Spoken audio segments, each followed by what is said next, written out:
तो आदाब, नमस्कार, गुड इवनिंग, सत श्री अकाल। एक बार फिर आप तमाम लोगों का स्वागत है क्रैम तक की कहानी के इस एपिसोड में। उम्मीद है पूरी फैमिली अच्छी होगी, अपना और अपनों का ख्याल रख रही होगी।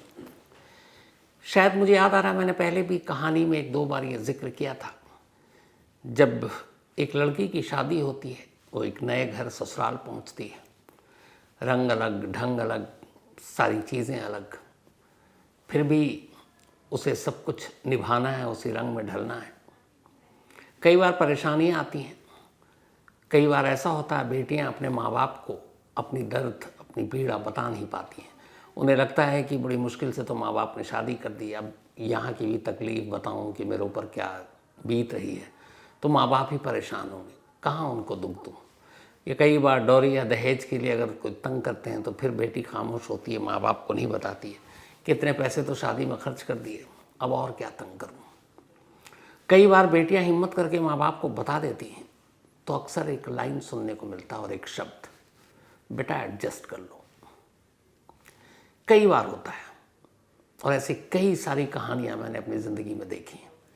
जब वो सचमुच एक लड़की जो ससुराल पहुंची है और परेशान हो गई है, और वो बताती है कि मेरे ऊपर जुल्म हो रहा है, मेरे सास ससुर, मेरे पति सब मुझे फिजिकली मेंटली टॉर्चर कर रहे हैं, तो माँ बाप इस डर से कि सोसाइटी समाज वाले क्या कहेंगे कि देखो अभी शादी हुई, शादी टूट गई, लड़की घर बैठ गई, तो वो सिर्फ इस खोखले की जो इज्जत होती है ना, खोखली, उसे बचाने के लिए, और फिर ये कि अब बेटी का घर बर्बाद ना हो जाए, वो उसे उसी ससुराल में मरने के लिए छोड़ देते हैं और बस एक ही चीज़ समझाते हैं, एडजस्ट कर लो।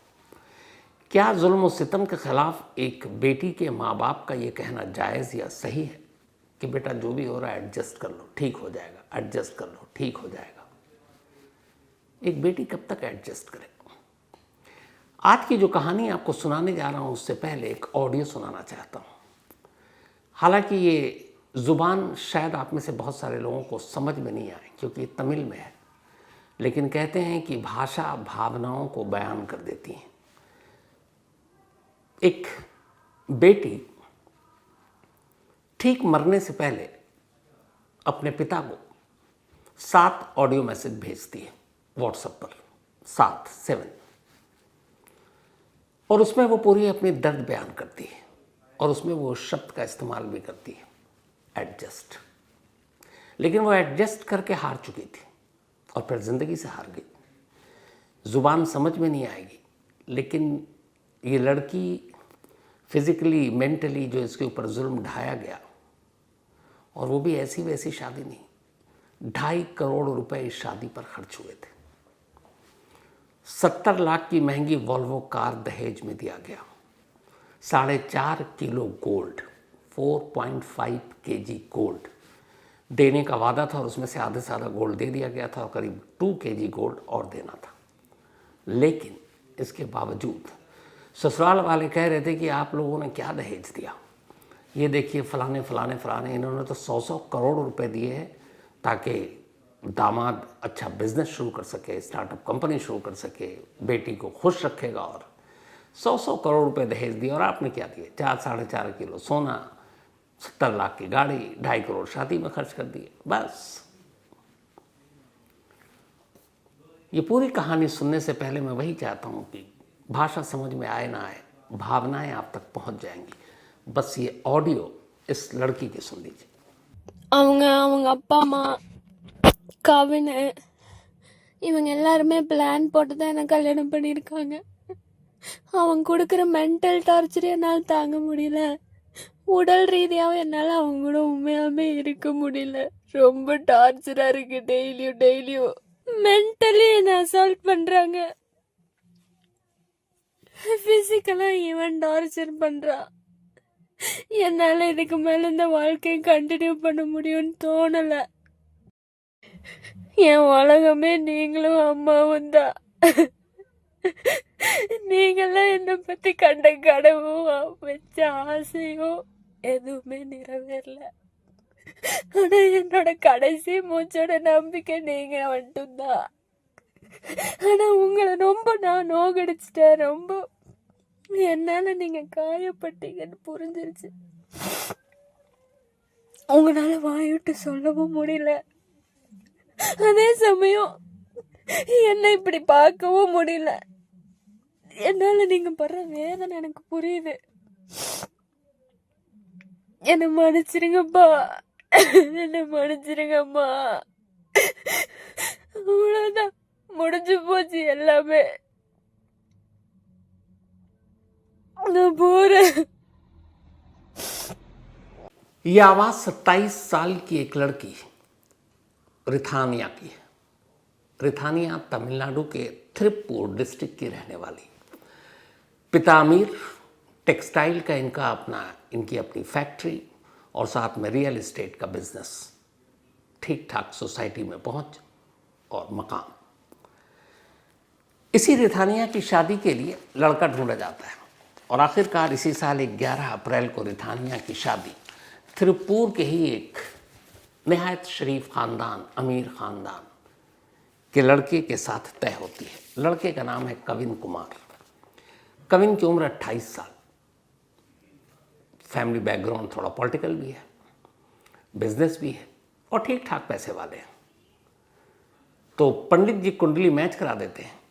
इसके बाद रिथानिया और कविन की 11 अप्रैल, 2 महीने हुए अभी, तब अभी 11 जुलाई होगा तो 3 महीने हो जाएंगे, तो लगभग 2 महीने से ज़्यादा हो गए, शादी हो गई। लेकिन इस शादी के दौरान 2.5 करोड़ रुपए खर्च किए रिथानिया के पिता ने। स्टेटस लड़के वालों ने मांग की थी, हमारा पॉलिटिकल बैकग्राउंड है, वीवीआईपी गेस्ट आएंगे, शानदार शादी का अरेंजमेंट होना चाहिए, और फिर ये आप देंगे क्या। पैसे वाले थे, मजबूत थे रिथानिया के पिता। उन्होंने कहा मेरी एक बेटी है, जो भी बन पड़ेगा करूँगा। उन्होंने वॉल्वो कार दी 70 लाख की। 4.5 kg गोल्ड की मांग की गई, जिसमें से 2.7 के करीब गोल्ड दे भी दिया गया। थोड़े बहुत गोल्ड थे, 2 किलो के आसपास, वो बाद में देने का वादा था। अब रिथानिया विदा होकर अपने ससुराल पहुंच गई। लेकिन ससुराल जाने के बाद जो सास ससुर, जो पति पहले से ही भूखा हो, मुंह खोले हुआ हो कि हमें ये चाहिए, फिर वो कहाँ चुप रहने वाले। अब रिथानिया को ताना मारना शुरू कर दिया कि कैसे गरीब लोग हो तुम, बताओ 4.5 किलो गोल्ड देना था, उसमें भी पूरा नहीं दिया। 70 लाख की गाड़ी दी, शादी कर दी, तो क्या हुआ। बाकी के देखो, हमारे फलाने साहब, उनको 100 करोड़ रुपये दामाद को दिया गया, उनका अपना बिजनेस चल रहा है और हम अपने लिए थोड़ी मांग रहे हैं। अच्छा, हमारे पास भी पैसा, बिजनेस चलेगा तो तुम्हारे ही है, तुम्हारे को सारी सहूलियत देंगे। अब ये ताना मारना शुरू हो गया, पति की तरफ से, सास ससुर की तरफ से। 20 दिन भी नहीं बीता था शादी को। 11 अप्रैल को शादी हुई और 30 अप्रैल को अचानक रिथानिया एक दिन बिना बताए अपने घर पहुंच गई। अब माँ बाप पहले तो खुश कि ससुराल से बेटी आई है, लेकिन फिर वही, अरे दामाद जी नहीं आए। पूछा, रोने लगी। उसने बताया, कहाँ आपने मेरी शादी की। वो तो लालची और भूखे लोग हैं, वो सिर्फ पैसे की बात करते हैं, ऊपर से टॉर्चर। इन लॉज अलग करते हैं और पति तो फिजिकली टॉर्चर भी करता है। अब 20 दिन शादी के हुए, बेटी वापस लौट आई। अजीब लगा। यहाँ पे फ़र्ज़ था कि फिर बातचीत हो, लेकिन पहले तो बेटी को ही समझाने बुझाने का दौर शुरू हो गया। लेकिन बेटी बार बार कह रही है कि मेरी कोई गलती नहीं है। पिता कह रहे हैं, बेटा एडजस्ट करो, ससुराल है, नई जगह है, थोड़े दिन में हो सकता है वो लोग भी एडजस्ट कर लेंगे, सब ठीक हो जाएगा।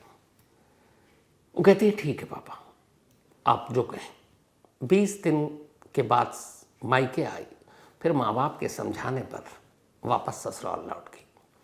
अब रिथानिया फिर से ससुराल में है, लेकिन जाने के बाद फिर वही दौर शुरू। फिर उसके ऊपर दहेज के लिए उसे तंग करना, ताने मारना, फिजिकली पति की तरफ से टॉर्चर करना। करीब 20 दिन फिर गुजरे, बर्दाश्त नहीं हुआ। रिथानिया एक बार फिर अपने घर आ गई। घर आई, उसने अपने माँ बाप को फिर से ये बात बताई।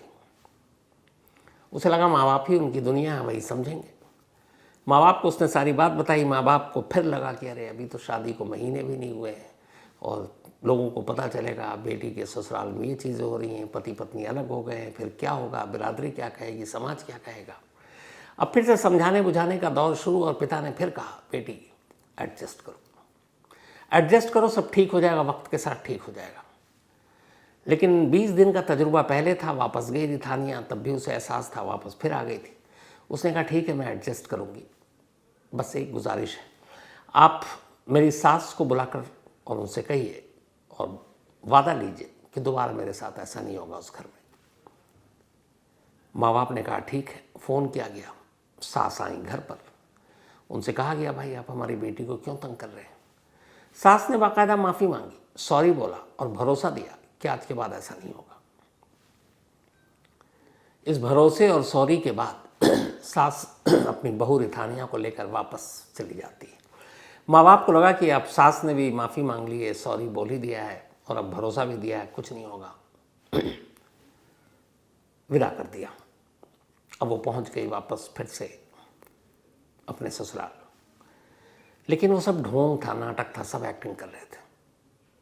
अब भी जुल्म सितम का दौर जारी था। रिथानिया लगातार मेंटली फिजिकली टॉर्चर सह रही थी। बीच बीच में अपने माँ बाप को फिर फ़ोन करती, कहती पापा कुछ नहीं बदला, ये सब वैसे ही कर रहे हैं। उधर फिर से आ रहा है, बेटी एडजस्ट करो। अब इस एडजस्ट शब्द ने बेटी को तोड़ दिया। उसे लगा अब कहाँ जाऊँ, माँ बाप दुनिया है, उनको अपनी तकलीफ़ें बता रही हूँ और वो अब भी कह रहे हैं एडजस्ट करो, और जो मैं यहाँ सह रही हूँ अब तो सहने की भी हिम्मत नहीं है, तो क्या करूँ। तीसरी बार रिथानिया अपने घर लौट आती है जून के महीने में, और तीसरी बार जब वो घर आती है तो घर आने के बाद फिर से यही सारी चीज़ें बताती है। घर वाले फिर उसे समझाना बुझाना शुरू कर देते हैं। तीसरी बार वो ससुराल से 22 जून को आई थी, यानी 2.25 महीने अभी शादी को हुए थे। 22 जून को आई, माँ बाप को लगा अब भी कुछ नहीं बदला है शायद। उन्होंने कहा कि चलो कुछ दिन यहाँ रह लो, शायद चीज़ें बदल जाए। अब भी माँ बाप उम्मीद नहीं छोड़ रहे। और रिथानिया कह रही है नहीं माँ, नहीं पापा, वो लोग नहीं बदलने वाले, उन्हें पैसे चाहिए और बार बार वो बाकी के 2 किलो गोल्ड और कुछ और चीज़ों की डिमांड कर रहे हैं। और 2 किलो गोल्ड माँ बाप देने को भी तैयार है, पर अब बात उस गोल्ड से भी ऊपर बढ़ गई। वो ये कि आपने क्या खर्च किया, 2.5 करोड़ शादी में, कार, बाकी सोना, वहाँ 100 करोड़ दे रहे हैं। इनडायरेक्टली अब वो 100 करोड़ की बात कर रहे हैं। उन्हें पता था रिथानिया के पिता का अच्छा खासा बिजनेस है, टेक्सटाइल का, रियल एस्टेट का, पैसे भी हैं उनके पास, वो सब हमें दे दो। और जुल्म का शिकार हो रही है रिथानिया। 22 जून को जब वो घर आती है तब भी उसे फिर लगता है कि नहीं, 22 से लेकर अगले 6 दिन तक वो घर में रहती है अपने। अब 28 जून की तारीख आ गई। इन 6 दिनों में अपने घर में रहने के बावजूद रिथानिया को इस बात का एहसास हो गया कि ये तीसरी मर्तबा है जब वो अपने घर आई है। ससुराल वालों के जुल्मों की कहानी सुन रही है, लेकिन शायद उसके माँ बाप अब भी ये नहीं चाहते कि उसका घर टूटे, दोनों अलग हों, और वो अब भी उसे समझा रहे हैं। और यही बात, बेटा एडजस्ट करो। अब इस एडजस्ट शब्द से रिथानिया को नफरत हो गई। 28 जून की सुबह घर आए हुए 6ठा दिन था, वो गाड़ी उठाती है और कहती है मैं थोड़ा मेंटली डिस्टर्ब हूँ, तो पास में एक बहुत मशहूर मंदिर है, वहाँ पर मैं थोड़ा दर्शन करके आती हूँ। माँ बाप भी कहते हैं हाँ बेटा हो आओ। अब वो घर से निकलती है सुबह 9:30 बजे, 28 जून की तारीख है। घर से निकली, उसी मंदिर के बाहर जाकर उसने गाड़ी रोक दी। वो अपने साथ कुछ पॉइजनस चीज़ लाई थी। गाड़ी में बैठती है, पॉइजनस चीज़ को कंज्यूम करती है।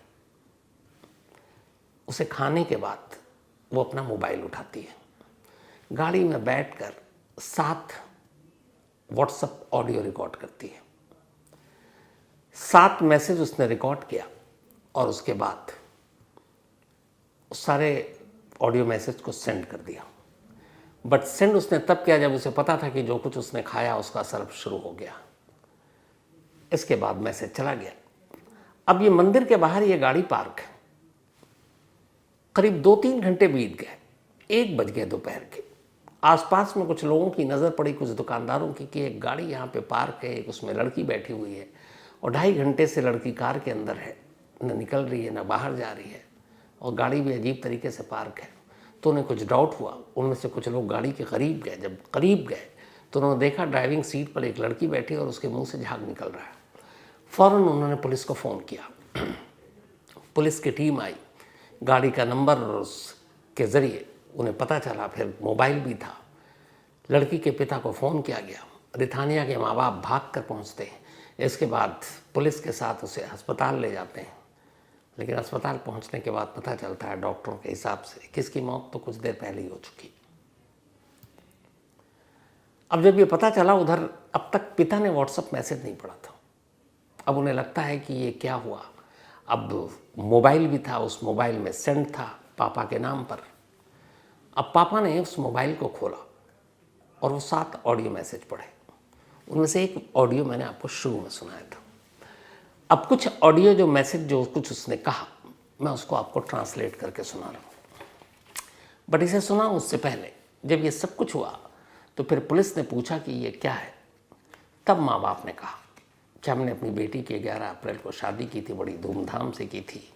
कविन कुमार, उसकी फैमिली, वो भी इज्जतदार लोग, और ये चल रहा था दहेज को लेकर। फिर उन्होंने रिपोर्ट लिखाई। इस रिपोर्ट लिखाने के बाद पुलिस ने कविन कुमार, उसके माँ और बाप यानी रिथानिया के सास ससुर और पति, तीनों को अरेस्ट कर लिया। वो तीनों इस वक्त कस्टडी में हैं।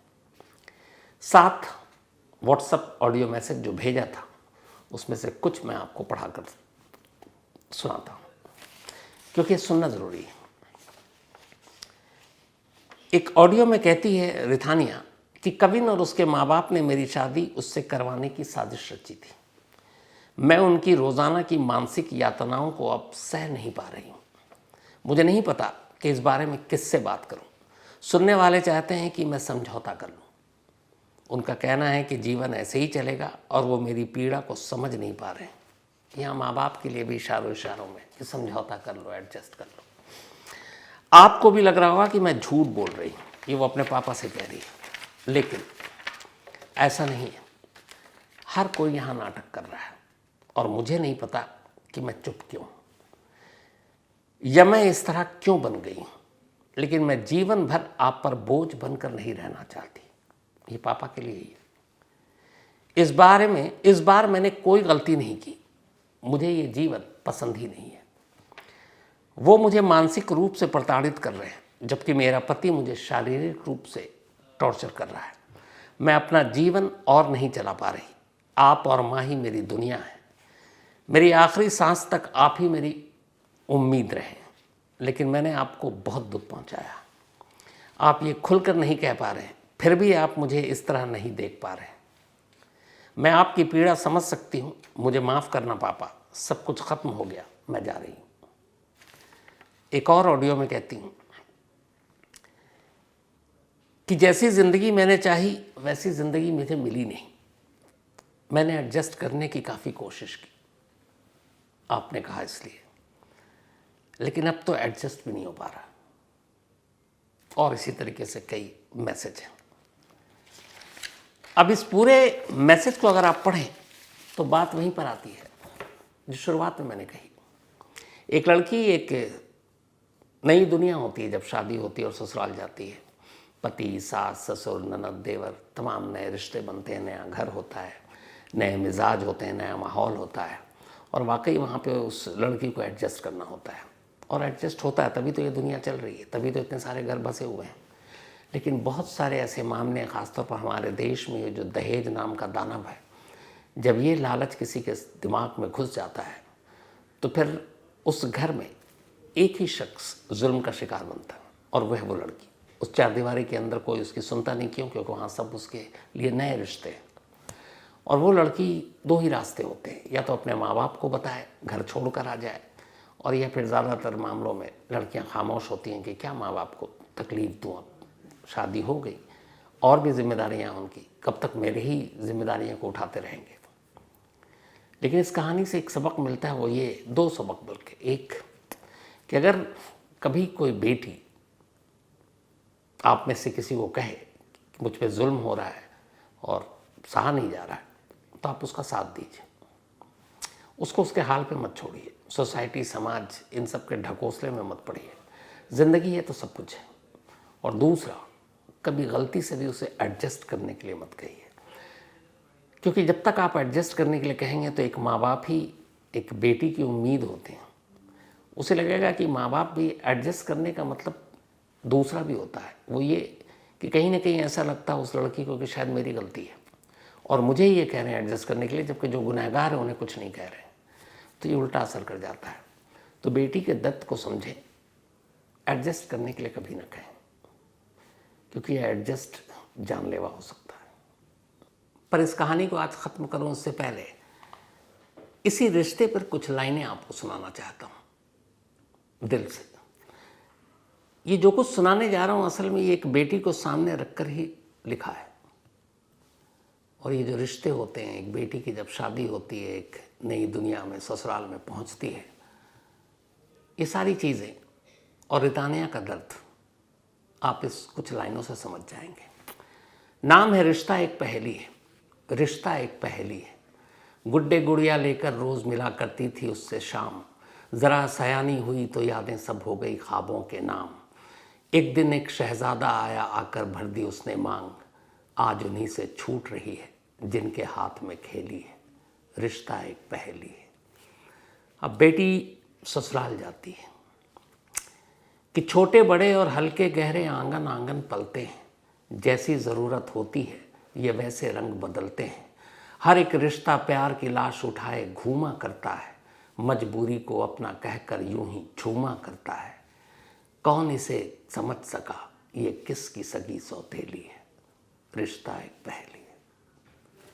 इसी के साथ कहानी में आज इतना ही है। अब आपसे मिलेंगे कल रात 9 बजे किसी नई कहानी के साथ। तब तक अपना और अपनों का ख्याल रखिएगा। Thank you very much.